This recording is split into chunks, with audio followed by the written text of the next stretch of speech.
Hello and welcome to City Scene, a TV program about your city government. Today there's a lot of great things to talk about. We're going to start off with something that's going on in lots of parts of the city. We're talking about roads and road improvements, the streets. So we've got our main street guy here, Kevin Mulligan. He's our Public Works Director. How are you, sir? Great. How are you today? I'm doing very well, thanks. Good to be here. Now, you came on the show about a year or two ago and we started talking about some road changes and fixing of roads. So let's give folks an update with what's going on. Sure. A lot of things going on. One of the things is one of the improvements we're doing. We do a lot of road resurfacing. Right. When we say road resurfacing, usually that's we mill this top layer down a couple inches and add 2 inches of asphalt, and that's a very tried and true way, also a very expensive way. Right. Should last about 15, 20, 25 years. So in that range, depending on the road. This road, this complex neighborhood right here, what we did is our first pilot on something we call it a microsurfacing or pavement sealer. Okay. And it's a slurry, sort of a liquid polymer mixed with some fines, some sand. And that's a thin layer that we put over this road here.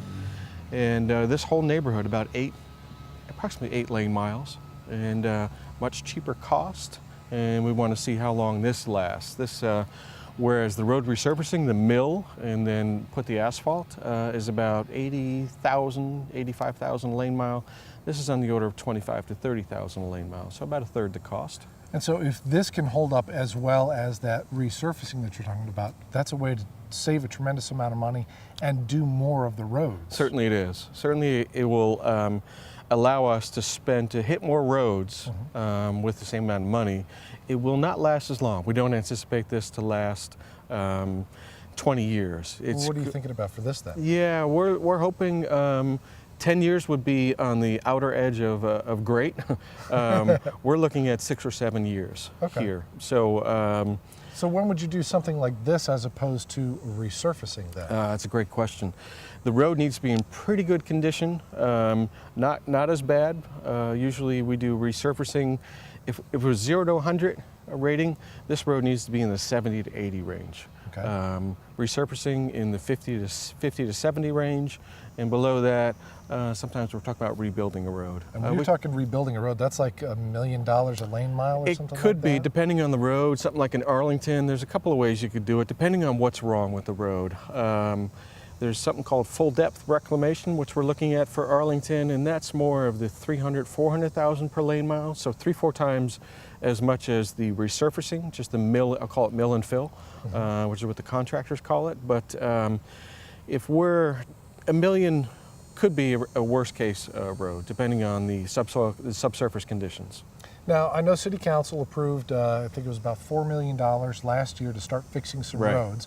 But, and I know not everyone, but a lot of people wanted you to just go throw the money out there right now, fix the roads, $4 million are done. Right. But it's not quite that easy, is it? It isn't quite that easy. I wish it was. I mean, once we get to the process of doing the road resurfacing, once we have the road selected, it's not a very long process to actually resurface the roads or microsurface or pavement seal. That can be done pretty quickly. The work really is finding out which are our worst roads. We have the roads we get the most calls about, and sometimes they actually sync up with some of our worst roads.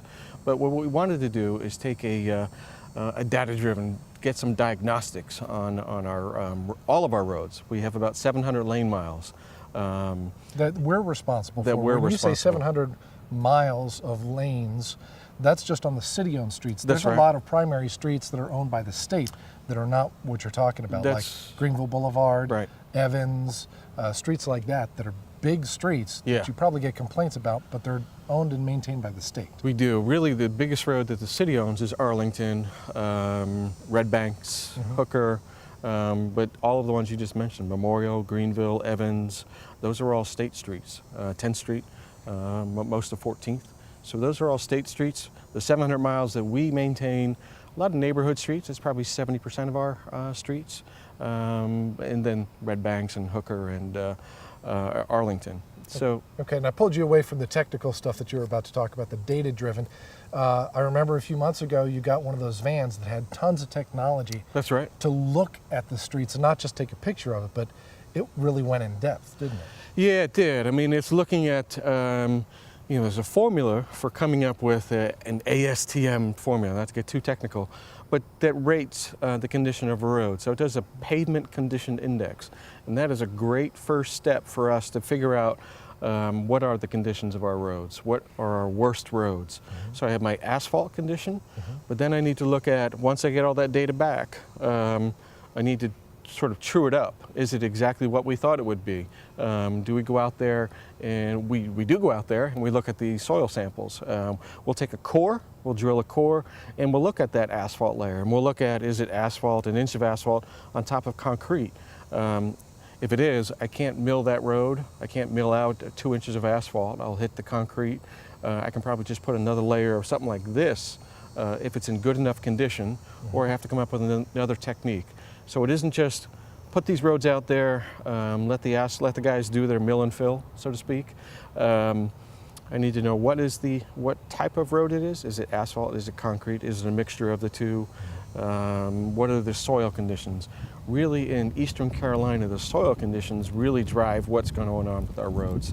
Most of our roads fail from the bottom up as opposed from the top down. Most roads across the country, I'd say, fail from the top down. A lot of our roads are failing from the top, bottom up. Is that because we've got so much sand in the soil that if you get a little bit of water in there, it kind of can wash out the surface?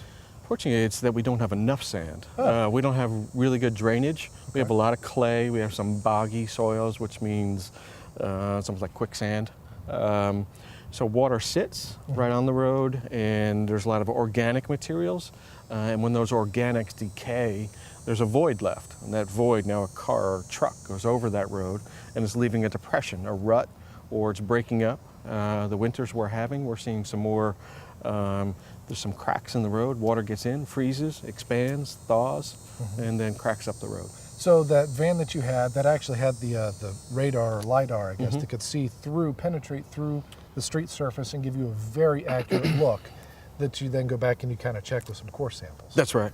So it's looking at really the top surface and just a few millimeters down.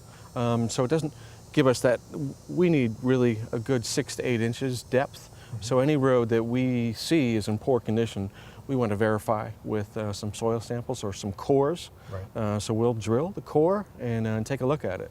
And had in my hand some cores, some very solid core that you couldn't take apart, but then some other ones that would just fall apart in your hand. I remember that. Yeah. I remember that. So we have our red, yellow, green, sort of our traffic signal look of all of our roads in the city.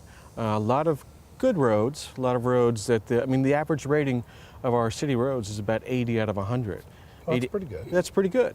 So, but we still, with 700 miles, we still have about 100 miles of roads that are in poor condition. We've tackled about 15 through resurfacing last fall. This is another 8 of microsurfacing. Now, again, this road wasn't in the poor or failure condition. This was in the okay condition. That's why we selected this neighborhood for this technique. Okay, and so you're developing that list then for moving forward. You know some of those streets that are the worst that you're going to have to tackle, that you've got enough money to kind of address. That's right. Certain scenarios, right? That's right. We're trying to put together what we call our 5-year plan. We want to do a data-driven plan. So we want to know what our worst roads are. We want to coordinate with the utilities. I don't want to do this and then have our partner utility come in and replace their water line or sewer line or cable line. We want to meet with them, figure out what their 5-year plan is so that we're all on the same page. So it's nice and efficient, and you're ending up saving money because you've done the research and you're working together with GOC. That would be great if we could work together where I'm about to resurface this road. They know the water and sewer is a problem. They go in, they excavate it. They don't have to bother with the resurfacing because I'll tackle that.